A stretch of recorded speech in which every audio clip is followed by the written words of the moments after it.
recording. So this is the third episode of our new, but not so new because we've done two already, but our new video blogs. And we're taking this opportunity just to talk to people within the team who are sort of experts and they specialize on certain subjects. Today, and just by way of introduction, I'm Sai, as you may already know from the two previous episodes, or if you're new to it, hi. I'm Sai, and I'm the Director of Growth and Client Success at Woven. And that guy. Hi, I'm Brad. I'm an account director here at Woven, and I'm kind of focusing on the experiential side. I come from an experiential background, have worked in the space for about 9 years, both in South Africa and the UK, and bringing my experience to Woven. Great. So, as you would have guessed there, the subject and the topic of this sort of conversation is around experiential marketing. And I think a great place to start, Brad, would be, by definition, what is experiential marketing? Well, I think the technical explanation is experiential marketing is a marketing technique that creates experiences between brands and consumers.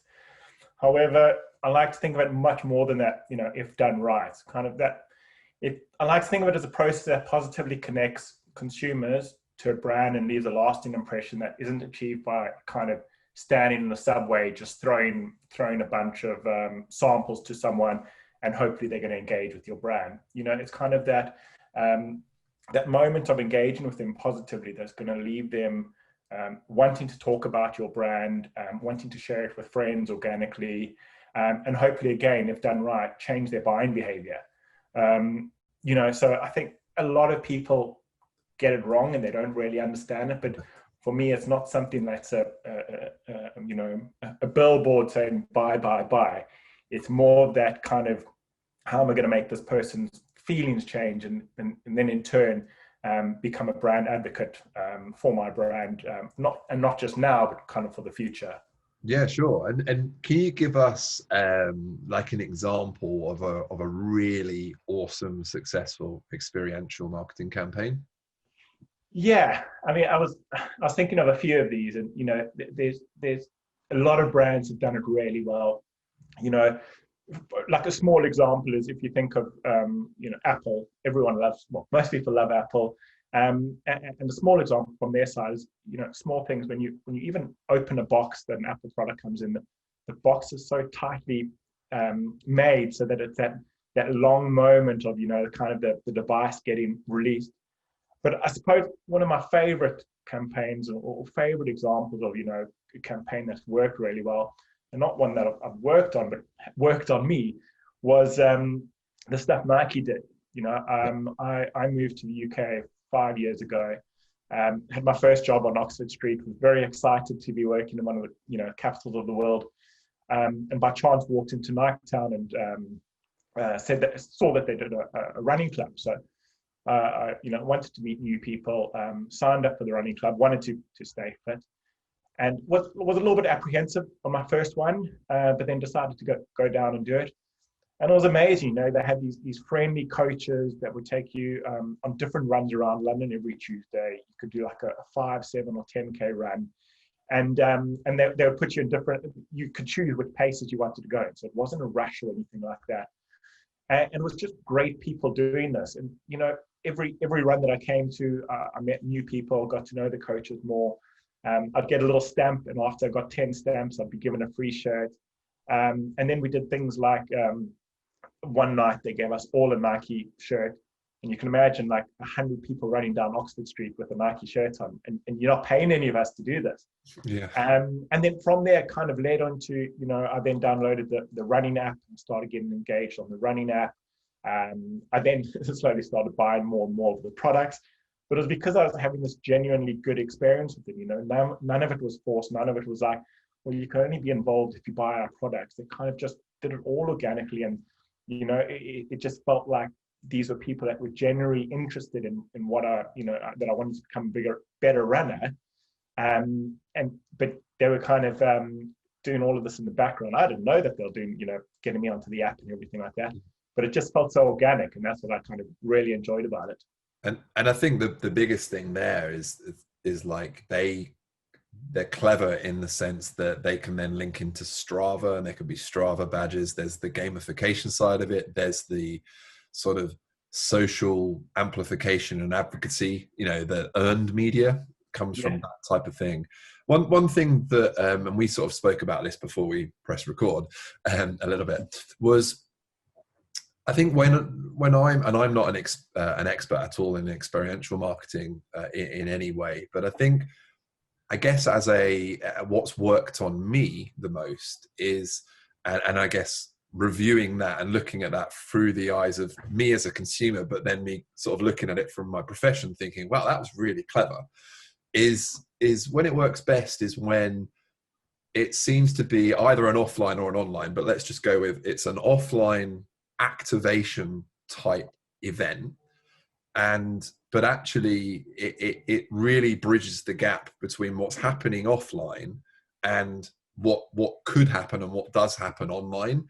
And when those two are sort of working cohesively, even though the activation and the event might be on Shoreditch High Street, for example, launching a new craft beer, or Brewdog's there, or there might be a sort of a nominal amount of people that are engaged there and then, but actually that's not only a if done well a fantastic PR story, right, and it's content that can be used and again, but it's also amplifying out across social media in a way that's potentially getting people within the digital sphere to influence what's happening in the offline sphere. Yeah. And I find that amazing. And like I say, when I've been part of that as a sort of as a user, I suppose, as a consumer, you really get bought into that, and you feel like you're almost you're having like the best, purest form of brand engagement and brand experience, which makes me want to go buy the product because I'm that way inclined. Well, I mean, I think, to my point earlier, I got into experiential marketing by chance, but what I really love about it is it's the one kind of form of marketing where you can really, me as a consumer, I can understand why it works so well, because if done right, you do something on the ground, whether it's a brand activation for a sporting event or whatever it is, yeah. and if done right, it lives in that digital space for months, years to come. I'm still talking about this Nike activation that I did that was 3-4 years ago, Yeah. and I still tell my friends about it, and it's something that I really enjoy doing. So, to your point, if done right, it can live in that digital channel for such a long time. And at the time, I didn't even know it was working on me, but it clearly has, because it's given me something that's benefited me and them in the long run. But it's benefited both of us, really. And I know that from your sort of experience, you've got quite a bit of experience in the FMCG sort of sector. Can you chat through like one or a couple of your examples of experiential campaigns that you've been part of? Yeah, I mean, sure. I've done them. I've done a lot. Back in South Africa, I was part of the Share a Coke campaign. So we distributed over 500,000 custom Coke cans with people's names on it, which was a logistical challenge. But I love a challenge. And then I moved to the UK, and I did things like launch the Samsung S7, to a retail staff. We created a floating barge and 100 different Negronis for Campari, which was enjoyable to taste test. I bet it was, yeah. Not so enjoyable in the morning, but no. And then through to things like delivering ice creams on behalf of Walls in the world's smallest ice cream van, launching Kinder ice cream, in the middle of Feb on the South Bank, and possibly my favorite campaign that I did, and luckily I got to do it for 3 years, was deliver Unilever sponsorship of Goodwood, and it was probably one of my favorite events because it's a true sense of experiential marketing, but also event-wise. Yeah. It's an event where you step back into the 1960s, but all the brands step back at the same time. So you see what brands look like in the 60s. Everyone dresses up in the 60s. There's cars from the 60s. So I think that's probably my favorite execution that I've done, because it's just on such a grand scale, and it's just, lives for such a long time. Yeah, no, that sounds good. And like in your experience, like where, I guess, where do brands go wrong when where does this type of I mean, I guess it's like any marketing campaign, some are successful, some aren't. But what are the sort of telltale signs of a experiential marketing campaign that's working versus an experiential marketing campaign that isn't working? Like what are the traits here? Well, I think I always I like to think of it, when I go to an experience, have I left feeling like I want to tell my friends about that naturally, or I want to tell my friends that I've just had the worst experience of my life?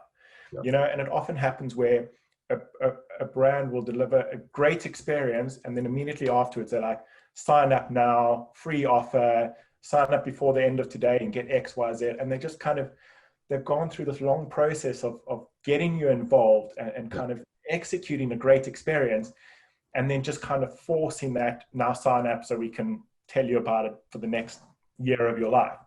I like to think of it as, a great experiential plan. It is like a marathon runner. You see these guys running marathons, they go into it knowing what their plan is, and they're not going to just see the finish line and then sprint for it. They've put in all of that effort, and they're going to sustain that energy for the right amount of time so they can finish the race and achieve what they want to achieve when they want to achieve it. And that kind of, when I bring that back to a brand, is trust in that plan. Do your experiential and then kind of plan what's going to be 6 months after that, so you don't have to be forcing it down people's throats and go, okay, you've had our experience, now sign up to this, do this, and do this. Yeah. So I think and it's easy to mess it up, but it's just kind of going in with that full plan and going, this is what we're going to do, this is what we want to achieve. And just like any other strategy, work out what that full length of the campaign is, and where you're going to implement all of those kind of checkpoints to make sure that you're not just trying to do it all in one moment.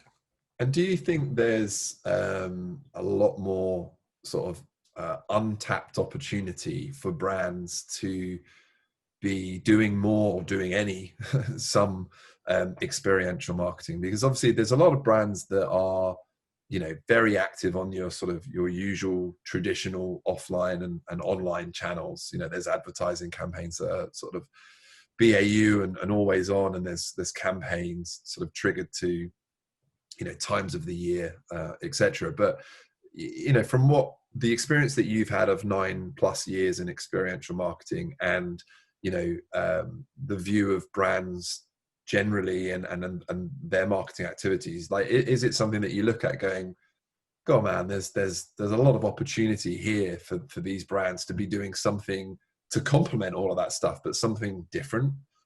Yeah, these days there's so much going on. You switch on your phone as soon as you wake up, you check your social media, you go online, and there's so much going on, and brands all have to kind of compete for your attention. Whereas experiential marketing, why I love it so much is that, and to your point, yes, I think all brands should be doing it, because it gives you that opportunity to kind of engage with your consumer. You can find out what they really think about your product, competitors' products, but it gives them that moment to kind of actually feel and touch your brand and kind of experience. And that can be from anything from a chocolate bar to a sports car. Obviously, the experiential output's going to be different, but it's so important, because at the when traditional marketing forms don't really give you that personalization, or that kind of I'm one-on-one with my consumer, or I'm one-on-one with the brand that I want to get involved with. So I definitely think that everyone should be doing it. It's not because I just love experiential. Yeah, it's sure. kind of because it gives you that space to kind of talk to your consumers. Yes, you can do focus groups and things like that, but there's nowhere else where you can either get face to face with your consumer and go, well, what do you like about a brand? What don't you like about a brand? How can we improve? Because at the end of the day, all brands should be wanting to do that. They want to improve. They want to be doing better for their clients or their consumers. So why not? I think that's a great answer. And I think, again, I suppose that the final question that I've got is, obviously with the way of the world right now, there are multiple challenges for brands and humans, quite frankly. And I think there's some elements that are just not really possible or viable from a physical experiential activation type campaign in the way that perhaps it would have been a year ago. But I think what we're seeing, fundamentally in the way that we're communicating now through digital means, that it's definitely opened up and accelerated in some ways, brands doing more digitally within a digital environment. I think what and I'm sure you would find quite exciting, is how can brands that have traditionally worked with more, particularly within a brand experience perspective, they've worked traditionally more, buying a boat or a luxury car or a house, or all those kind of, big item valued products. Obviously you can if you can physically see it and touch it and smell it, and you're there, that's where you want to be when you're buying those products. But I suppose the challenge and the opportunity I would see with everything that's happening is how can we open up that experience of a brand and of a product via digital means as well. And I think we've seen a lot more virtual events and sort of technology augmented reality, for example, virtual reality, that's sort of again bridging that gap a little bit more from what's physical and offline versus what can be online. And that must be quite exciting in that sense to see that. Yeah, I think it's really exciting. Experiential doesn't have to just be physical space. I think it all comes down to what is your personal touch. We're doing a virtual event. Cool. Are we going to send beers out to everyone that's going to join the event? Is there a moment where we do kind of like a lucky draw during that, or whatever it is how do we make it feel like all of our participants are getting that personal touch? I wouldn't buy a boat on every kind of experience that I do, but from the smaller products, I would. And as long as I've had that great experience with the brand, whether it's online or offline, it will work. And then to a point of buying a boat, is you can make that experience really tailored to that consumer with VR and things like that. And you could also deliver a package to their house that kind of, it's got a mini boat, and it's got like the finishes of what you would have and everything like that. So I definitely think it's just how you post.